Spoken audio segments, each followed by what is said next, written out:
अस्सलाम वालेकुम। उम्मीद करते हैं आप सब खैरियत के साथ होंगे। अपने चैनल पाकिस्तान बायोग्राफ़ी में हम आपको खुशामदीद कहते हैं।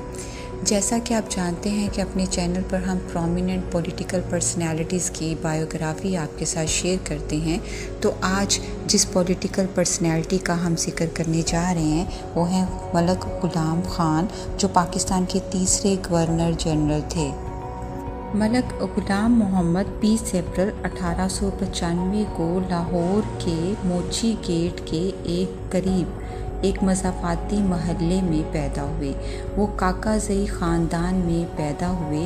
लाहौर में अपनी इब्तदाई तालीम मुकम्मल करने के बाद वो अलीगढ़ मुस्लिम यूनिवर्सिटी चले गए। MU कॉलेज में दाखिल होने के लिए वो उत्तर प्रदेश में अलीगढ़ गए और वहाँ पर नासिर अहमद इनके रूममेट थे। MU कॉलेज में उन्होंने अकाउंट्स में BA की डिग्री हासिल की। MU कॉलेज से फारिगुल तहसील होने के बाद उन्होंने मार्च 1920 में ऑडिट एंड अकाउंट्स सर्विस में शमूलियत इख्तियार की। जनवरी 1921 में उन्होंने असिस्टेंट ऑडिट ऑफिसर की हैसियत से अपनी पहली सरकारी तकर्री हासिल की। जून 1932 से फरवरी 1934 तक वो भोपाल रियासत की इंतज़ामिया से मुंसलिक रहे। मार्च 1934 में वो सरकारी खिदमात में वापस आए और इन्हें डिप्टी अकाउंटेंट जनरल टेलीग्राफ मुकर्रर किया गया। मई में वो डिप्टी डायरेक्टर जनरल पोस्ट और टेलीग्राफ फाइनेंस के अहदेदार मुकर्रर हुए और जनवरी 1935 में इस तकर्री में इसकी तस्दीक हो गई। जुलाई 1936 में इन्हें इसी महकमे में फाइनेंशियल ऑफिसर मुकर्रर किया गया।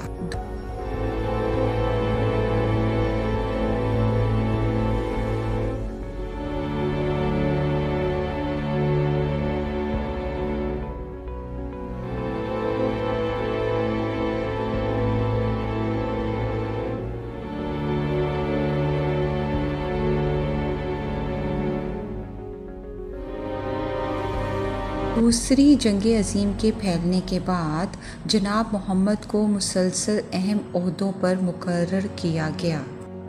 मार्च 1940 में स्टोर्स के चीफ कंट्रोलर, सितंबर 1940 में ख़रीदारी के कंट्रोलर जनरल और मार्च 1941 में महकमा सप्लाई के अज़ाफ़ी सेक्रेटरी की हैसियत से तैनात रहे।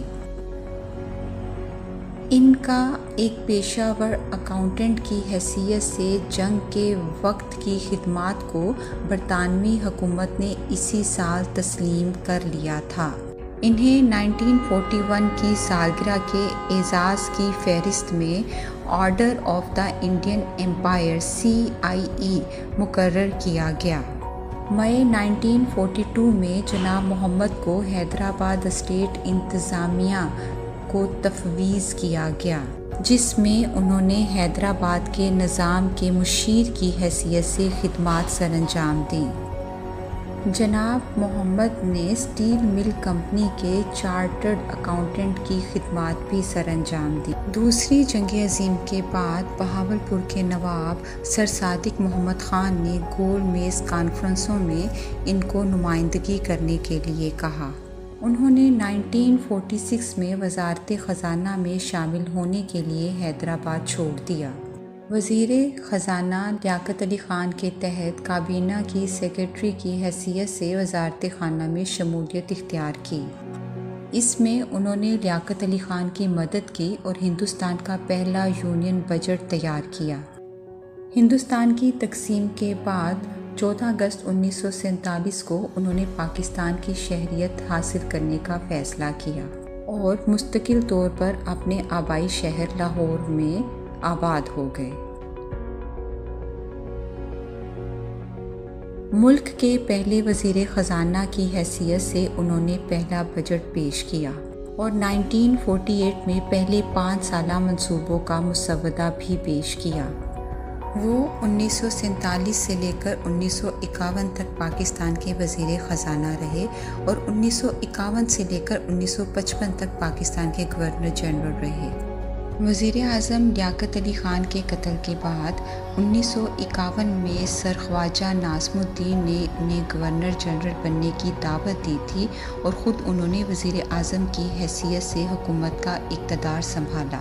जनाब मोहम्मद ने कनाडा, ऑस्ट्रेलिया, न्यूज़ीलैंड और जनूबी अफ्रीका की यूनियन और सेलोन के तसल्लुत में पाकिस्तान की नुमाइंदगी भी की। उस वक़्त तक जनाब मोहम्मद की सेहत ख़राब होने लगी थी और फालिज इनके पूरे जिस्म में फैल गया था, जिसकी वजह से वो 1955 में बरतानिया में इलाज मुआलजे के लिए गए और अपनी गैर मौजूदगी में उन्होंने कायम मुकाम गवर्नर जनरल मिर्ज़ा को बनाया। अगस्त 1956 को मलिक सर ग़ुलाम मोहम्मद का इंतकाल हो गया और उनको कराची में दफन किया गया।